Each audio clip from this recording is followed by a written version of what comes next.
So the sea animals, this is easier rules. In case of land animals, we had 5 rules. In sea animals, it is very simple. But we still have to categorize sea animals. Not all sea animals are same. So based on these categories, the rules are different. So there are some animals who live only in the sea, and if you take them out, they will die. And there are some animals who live on the shore, but they do not have blood. This is important category. Another one is they live on the shore, but they have blood. So let's talk about these animals a little bit. But by sea animals, I mean any animal that lives in any form of water, ocean, river, or maybe even a pond or a lake or anything. Okay. General rule, majority of the scholars, they said that all sea animals are halal, and we will talk about some exceptions and why some scholars said differently. But general rule, anything that exists in the sea, it's halal. And this includes fish, shrimps, sharks, whale, octopus, dolphin, sea snakes, and even sea snails. Now some scholars, they mention about shrimps, right? Why they do not consider it halal, they consider it as makruh. We're going to talk about why when we cover the mustaqbat part. But majority of the scholars, they say that everything that exists in the sea, it is halal. And basically, just to give you a quick overview, they consider shrimps as an insect. An insect is a mustaqbat animal, and we are going to talk about, that's why they said it is not allowed, it's not halal. But inshallah, we are going to talk more about mustaqbat animals later on, inshallah. Those that have fangs. Which animal has fangs? Which animals have fangs in sea animals? The sharks, right? Sharks also have fangs. But in general, land animals, we consider fangs only in land animals, but in case of sea animals, it's permitted. There's no problem at all, and we're going to give evidences as well. And those that are found dead. So, if you have a fish who dies in water, can you eat that fish, or does the fish has to be slaughtered, take it out, and say Bismillah, Allahu Akbar? You don't have to do that. By the time you do that, it's probably dead already. And so the ruling is that it doesn't matter if dies in water, or if you take out, or if you even want to slaughter for your own fun, you can do it, but it is still halal either ways. Okay. There is some very small minority opinion who said that no, it shouldn't be dead, but majority of the scholars said that it can die in water and you can still eat that animal. And those that eat other sea animals as well, like this big fish, big fish eat small fish. Alright, it goes on, the cycle goes on. It doesn't matter what they eat, because everything is, it's a good food. It's not khabith. So you can eat the big fish as well, no problem. And there's a story else. There's a hadith narrated in it's in Sahih al-Bukhari, subhanallah. And what happened is that Jabir radiallahu anhu, he narrated this hadith wherein they were going in an army, and they were very hungry. They were so hungry that they didn't have any food at all to eat. So what they saw was that all of a sudden is a huge fish, basically a whale, just came out of the sea, and it was there right in front of them. Subhanallah. And they never saw something like that ever before. And it said that they started to eat it, and they ate it for about like half a month. They ate half a month, that much. No, it says, Sahih al-Bukhari says half a month.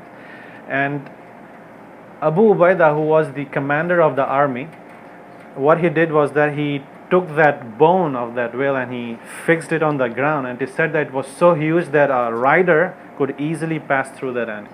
Lobster, it's a sea animal which always lives in sea, right? So it is halal. So now, what happened is that they brought this meat of the whale to Rasulullah sallallahu alaihi wasallam. What do you think he said? They told him the whole story that Abu Ubaidah told us to eat, so we ate. So they were kind of not sure. So Rasulullah sallallahu alaihi wasallam, he said that eat it, for it is a food that Allah has brought it for you. And he also said that feed us. If you have something, feed us. And Rasulullah sallallahu alaihi wasallam ate some of it as well. So just for your general knowledge, Rasulullah sallallahu alaihi wasallam also ate whale, or the big fish, whatever you want to call. Now a question. Let me see who can answer this. I have a fish with me and I say that it is haram. Why do I say? In what circumstance does this animal, fish, become haram? What happened to that fish? Yes. It was eating? Very good, mashallah, very good. What is it called? What is it called, such kind of animals? Jalala, very good. So if I put in my pond, I have a fish, I feed it pork, for example. Feed it pork, just pork, and it eats it. Can you eat that fish now? No. What do you have to do in order to eat it? Wait it until 3 days, 7 days, let it eat the regular food, and then when it is normal, then you can slaughter it. You have to get it out of the status of Jalala animal. Very good, mashallah. May Allah increase you in knowledge. Can you eat the eyes of fish? Is it okay? Is it allowed? Yes.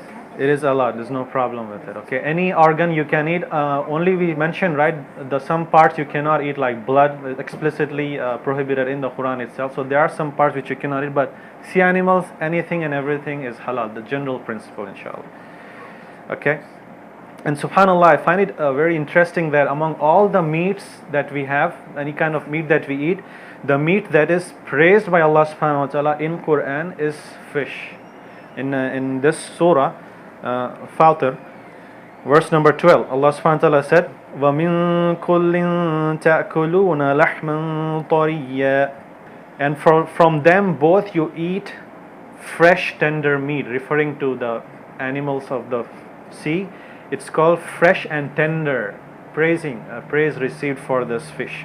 Okay, and we're going to talk another verse, which other categories praised in the akhirah, in the Jannah, inshallah. Now let's talk about the other animal, sea animal, crab, right? What is the speciality of this crab? Does it always live in the sea, or does it die if you take it out of the water? No, it doesn't die. It can still walk on the shore. It lives on the shore. So can you eat crabs is the question. So majority of the scholars, they said that it is halal to eat crabs, or any animal for that matter, who does not have blood inside them and they live in the shore. And they said that in this category, you don't even have to slaughter it. And if you find it dead, that is fine as well. No problem with it in this category.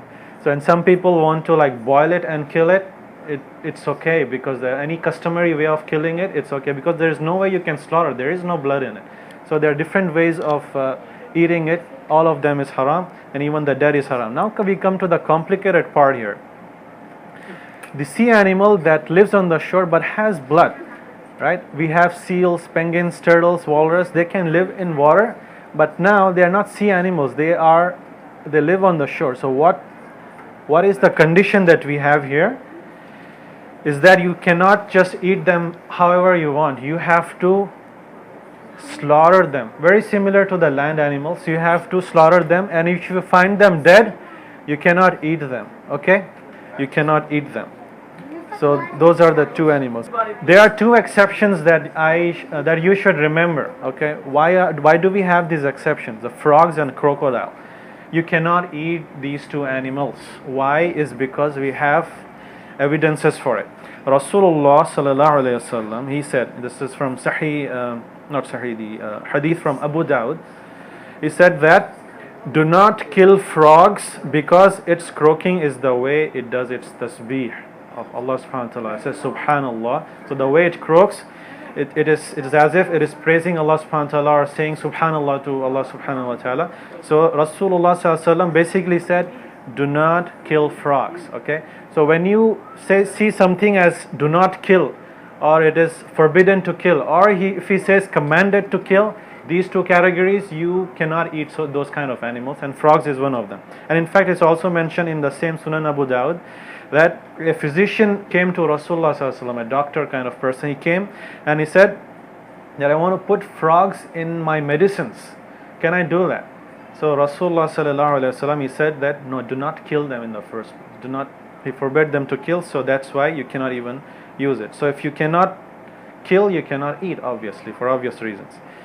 Okay, and you know which country eats frogs a lot? France, yeah. China eat everything. China eat everything. It's a delicacy in France. It's like a real delicacy. And if you go there, so anyways, the people here don't eat, but anyways, for your general knowledge, frogs.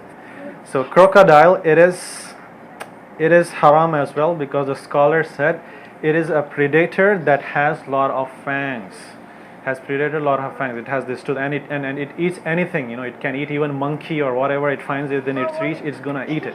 So that's why, and it's also a sea animal that is that. And also it feeds on carrion. Yeah. Yeah, but anything that hunts with fangs in general, it is haram, and if it is not living in the sea. Shark is an exception. Why? Because shark cannot live outside the sea. So we mentioned that in that category, everything is halal, inshallah. Yes, brother. I heard that some people eat snails. Is it halal? Sea snails are halal, but Snails are called but horse. yeah, but land snails are different category. That we're going to talk about it about a mustahbad animal. So again, just for your general information, these are the most consumed sea animals. Like in this country, we won't be able to eat the land animals or other animals, so we should know the names. That's why I put it here. Be familiar with the names. Like shrimps is interestingly, it's the most eaten food throughout the world. It's like 4 pounds per year per person. That's average, they say.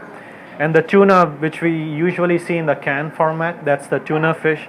And the most eaten fish, other one is salmon, that's the most eaten. And tilapia, pollock, or different kinds of fish, catfish, crabs. And by the way, shrimps,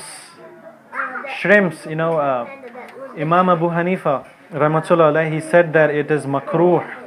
Why did he say that? Because he considered shrimps to be like an insect of the sea animal. Shrimps are like, if you look at YouTube videos, how they walk in the sea, it looks like an insect kind of thing. It's like a grasshopper or maybe something like that. So that's why Imam Abu Hanifa, he came from a very aristocratic Persian family, from an upper class family, and in that particular culture, it's considered like disgusting to eat insect of a sea or a shrimp. So that's why that kind of followed up in their madhab. But I've seen many Hanafi scholars, they said that it is permissible to eat shrimps. Some of them still continue to follow Imam Abu Hanifa, but just to mention you that you'll find some people, they still won't eat shrimps because of this. But in general, majority of the scholars, they said that it is permissible to eat shrimps. Anything in the sea, lives in the sea, it is halal.